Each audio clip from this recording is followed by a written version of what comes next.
Own Way, the podcast with me, your host, Kori McClurg. All right, welcome back. Today, we're going to talk about 4 ways that you're getting in your own way of weight loss. And the first way is that you're focusing on your behavior. So if you continue to just try to employ willpower and, do the diet du jour, it's unlikely that you're going to have long-term success. You really have to deal with how you feel, what your emotions are. If a diet feels like deprivation, it's not just going to magically not feel like deprivation, just one day when you're skinny. You have to do the mental work to figure out why it feels like deprivation.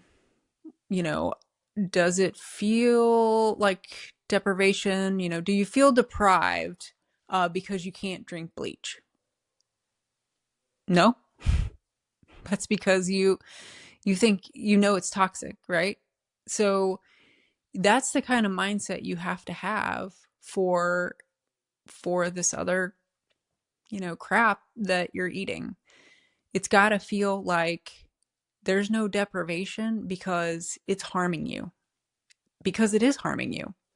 And that's what you have to do. You got to get your mind right to be able to have long-term success. I mean, the stats are not good, right? The stats for long-term weight loss are not good. And largely because we haven't figured out how to get our mind right.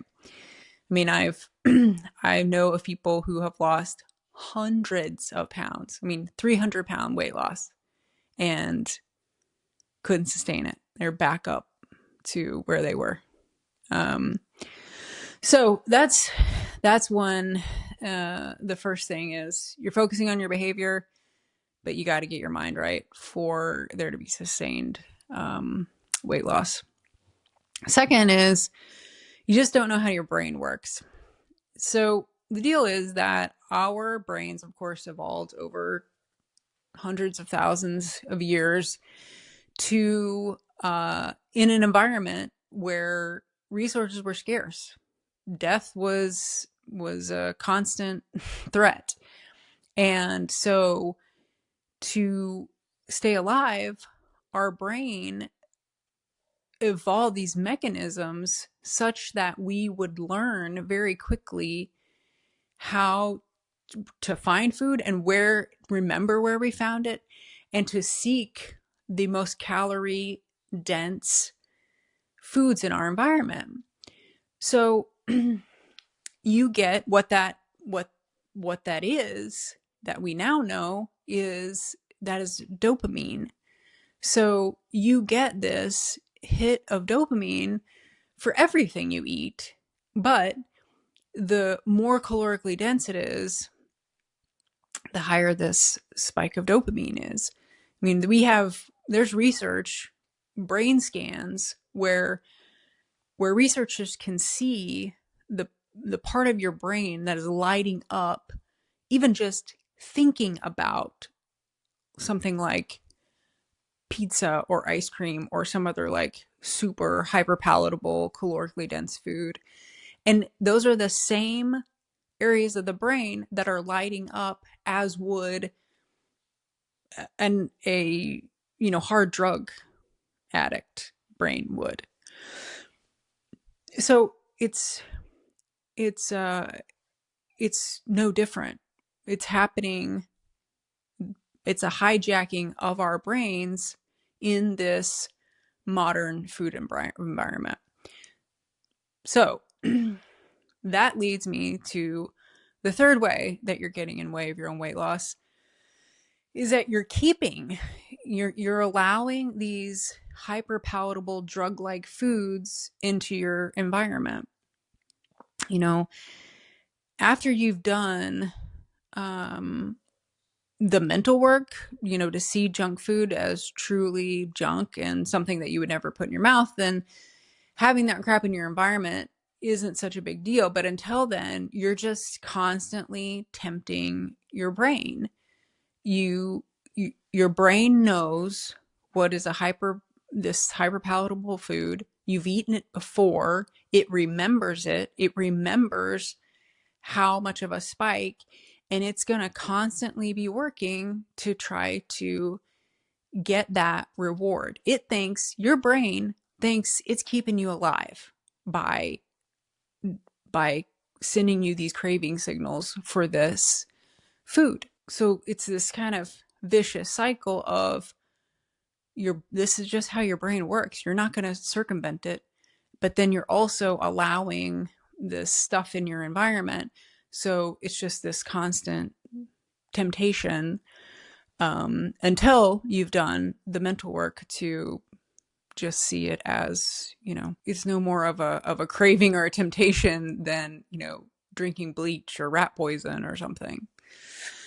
And finally, the way that you're getting in your own way of your weight loss is you keep beating yourself up when you can't stick to a diet. This focusing on your behavior, not understanding how your brain works, and then keeping the nasty drug-like food in your environment.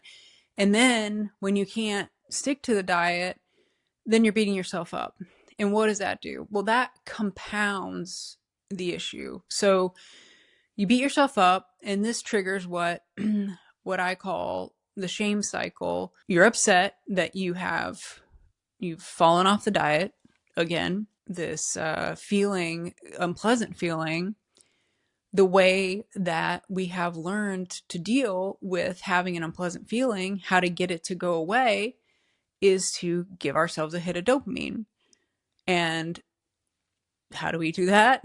We do that, with our drug of choice, whether that be, your favorite takeout, bottle of wine, cocktails, whatever it is. The point is that this shame cycle gets triggered when you fall off the diet, you beat yourself up, and then now you're in the loop.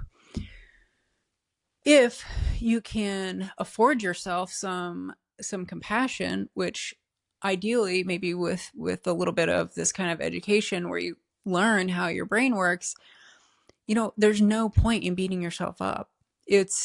Your brain is just doing what it does. It has kept us as humans alive for millennia and millennia. There's nothing wrong with you. There's nothing special about you. It's just your brain. It's just the way it is. So don't compound the situation by beating yourself up. The best thing to do is to learn from the situation. How did I fall off this diet? Wasn't even a viable plan to begin with, which I would contend that many are not. But was it a viable plan? And then, what happened? Dig in.